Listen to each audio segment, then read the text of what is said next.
जय हिंद। कैसे हैं आप सभी जितने भी छात्र इस वीडियो को देख रहे हैं और इंतजार कर रहे हैं कि ऑल इंडिया सैनिक स्कूल एग्जाम 2026 के फॉर्म कब आएंगे या फिर एग्जाम कब होगा। कंप्लीट जानकारी मैं आज आपको देने वाला हूं, कौन कौन बच्चे फॉर्म भर सकते हैं। ए टू जेड जानकारी आज आपको इस वीडियो में मिलने वाली है। ठीक है, ध्यान से देखते हैं। तो सबसे पहले भाई एग्जाम फॉर्म कब आएंगे, एग्जाम कब होगा, उससे पहले हम जान लेते हैं कि सैनिक स्कूल क्या है। तो बेसिकली जितने भी छात्र हैं ध्यान से मेरी वीडियो को देखेंगे। सैनिक स्कूल की जो शुरुआत है वो मिनिस्ट्री ऑफ डिफेंस के द्वारा की गई थी। जैसे बहुत सारे बच्चे होते हैं जिनको डिफेंस में जाना होता है, सेना में जाना होता है, तो क्यों ना उन बच्चों के लिए एक एग्जाम कंडक्ट कराया जाए, या जिन पेरेंट्स का सपना होता है कि मुझे अपने बेटा या बेटी को डिफेंस में, सेना में भेजना है, तो उसके लिए एग्जाम कंडक्ट होता है सैनिक स्कूल का। अगर आप उसे क्वालिफाई कर लेते हैं, अच्छा स्कोर आ जाता है, तो आपका एडमिशन हो जाता है। तो बेसिकली सैनिक स्कूल की जो शुरुआत है मिनिस्ट्री ऑफ डिफेंस के द्वारा उन छात्रों के लिए की गई थी कि जो डिफेंस में जाना चाहते हैं। ठीक है, चलिए, तो आपको पता चल गया। अब भाई देखिए एडमिशन यहां पर कैसे होता है, चयन प्रक्रिया क्या है। अगर आपको सैनिक स्कूल में एडमिशन लेना है तो कौन कौन से स्टेप से आपको गुजरना होगा। तो अगर हम बात करते हैं सबसे पहले, तो एंट्रेंस एग्जाम फॉर्म आते हैं। क्या आते हैं आपके, क्या आते हैं, एंट्रेंस एग्जाम फॉर्म आते हैं जितने भी स्टूडेंट देख रहे हैं। उसके बाद आपका एग्जाम होता है। पहले शॉर्ट में समझ रहे हैं, फिर डिटेल में भी मैं आप सभी को बताने वाला हूं। उसके बाद क्या होता है, एंट्रेंस एग्जाम का रिजल्ट आता है और रिजल्ट आने के बाद आपको स्कोर कार्ड मिल जाता है कि आपका स्कोर क्या रहा। उसके बाद ई काउंसलिंग के लिए हो जाता है। कभी कभी ई काउंसलिंग के लिए पहले रजिस्ट्रेशन होता है या डायरेक्टली ई काउंसलिंग भी हो जाती है। उसके बाद आपको सीट अलॉट की जाती है और 5 से 6 राउंड में काउंसलिंग होती है। सीट अलॉट होने के बाद आपका डॉक्यूमेंट वेरिफिकेशन और मेडिकल होता है और फीस जमा होकर आपका एडमिशन हो जाता है। तो ये चयन प्रक्रिया है, बट थोड़ा सा डिटेल में जानेंगे। ठीक है, तो सबसे पहले हम जान लेते हैं कि फॉर्म कब आएंगे, फिर हम चयन प्रक्रिया पर सभी पर आएंगे। ठीक है, तो सबसे पहले बात करते हैं ऑल इंडिया सैनिक स्कूल के फॉर्म कब आएंगे। अब देखिए 2023 की अगर हम बात करते हैं, जो हमारा सिलेक्शन टेस्ट 2023 हुआ था, इसके जो फॉर्म आए थे वो 21 अक्टूबर को आए थे। ठीक है, और आपका जो एप्लीकेशन की जो लास्ट डेट थी वो क्या थी, 30 नवंबर थी। तो जो आपका एग्जाम हुआ था 8 जनवरी में, सिलेक्शन टेस्ट 2023 8 जनवरी में। 2024 की अगर बात करते हैं तो एग्जाम हुआ 28 जनवरी को, बट फॉर्म कब आए थे, 7 नवंबर को आए थे। तो यहां अक्टूबर में आए, यहां नवंबर में आए।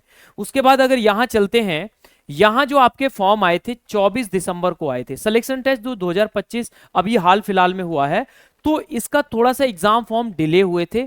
ठीक है, बट इस बार हो सकता है कि जो आपके जो फॉर्म हैं वो आपके अक्टूबर या फिर नवंबर में आपको देखने के लिए मिल जाएं। कब मिल जाएं, अक्टूबर या फिर नवंबर में आपको देखने के लिए मिल जाएं आपके एग्जाम फॉर्म। ठीक है, उसके बाद अगर हम बात करते हैं तो इस बार जो एग्जाम हुआ था वो 5 अप्रैल को हुआ था। बट मैं आप सभी को बताता हूं, जितने भी छात्र हैं जो सैनिक स्कूल की तैयारी कर रहे हैं, तो आप अपने माइंड में लेकर चलिए कि हमारा जो एग्जाम है वो जनवरी लास्ट में हो जाएगा। ठीक है, अब जो भी अपडेट रहेगी मैं अपडेट कर दूंगा, बट अभी जो आपको माइंडसेट लेकर चलना है वो जनवरी लास्ट का ही आपको अपने माइंड में लेकर चलना है। ठीक है, चलिए, तो ये आपको समझ में आ गया पूरा। अब देखिए एडमिशन का प्रोसेस क्या होता है। एडमिशन का प्रोसेस क्या होता है, जब आप फॉर्म फिल कर लेते हैं तो आपका एग्जाम होता है।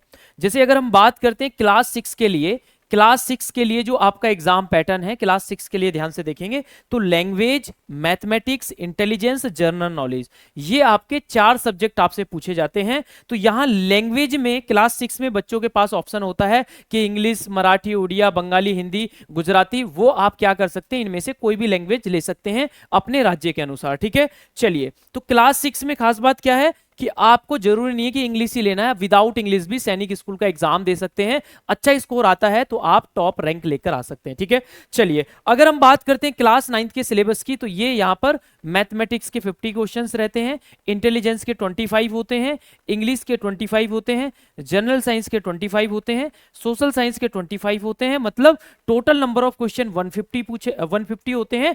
400 मार्क्स का क्या होता है, आपका एग्जाम होता है। ठीक है, बट कोई भी नेगेटिव मार्किंग नहीं होती है, चाहे वो क्लास 6 हो चाहे वो क्लास 9 हो।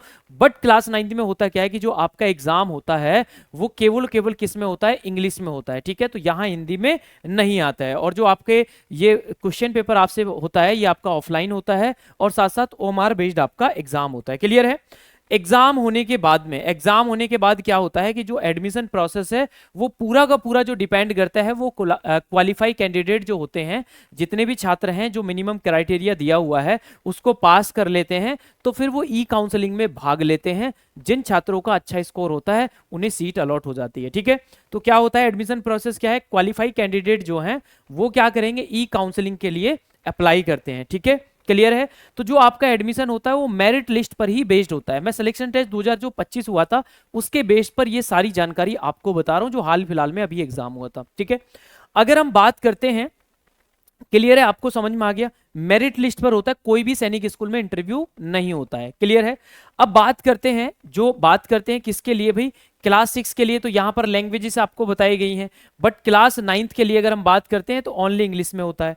अब देखिए मिनिमम पासिंग मार्क्स कितने होते हैं, कम से कम कितने मार्क्स आपको लाने होते हैं, तो क्वालिफाई जो मार्क्स होते हैं मिनिमम 25% मार्क्स आपको हर एक सेक्शन में लाने होते हैं। जैसे आपका मैथ्स हो गया, जनरल नॉलेज हो गया, इंटेलिजेंस हो गया, हर एक सेक्शन में 25% मार्क्स आपको लाने होते हैं। ठीक है, इसके बाद अगर बात करते हैं तो टोटल आपके जो मार्क्स परसेंटेज होना चाहिए वो कितना होना चाहिए, 40% आपका क्या होना चाहिए, मार्क्स होना चाहिए टोटल, हर सब्जेक्ट में 25%, टोटल 40%। बट SC ST के लिए ये भी क्राइटेरिया नहीं है, मतलब SC ST वाले बच्चे सभी क्वालिफाई हो जाते हैं, बट क्वालिफाई होने से एडमिशन होता है नहीं, क्वालिफाई होने से एडमिशन नहीं होता है, एडमिशन उस बच्चे का होता है जिसकी अच्छी रैंक लेकर आते हैं आप सभी। ठीक है, चलिए, तो रैंक से ही मुझे ध्यान आया, मैं बीच में आपको बता देता हूं, रैंक से ही मुझे ध्यान में आया कि अगर आप ऑल इंडिया सैनिक स्कूल में हमारे साथ जुड़कर इस बार 1 से लेकर 100 तक रैंक लेकर आते हैं, तो जितने भी स्टूडेंट, उन सभी को SD कैंपस के माध्यम से उन छात्रों की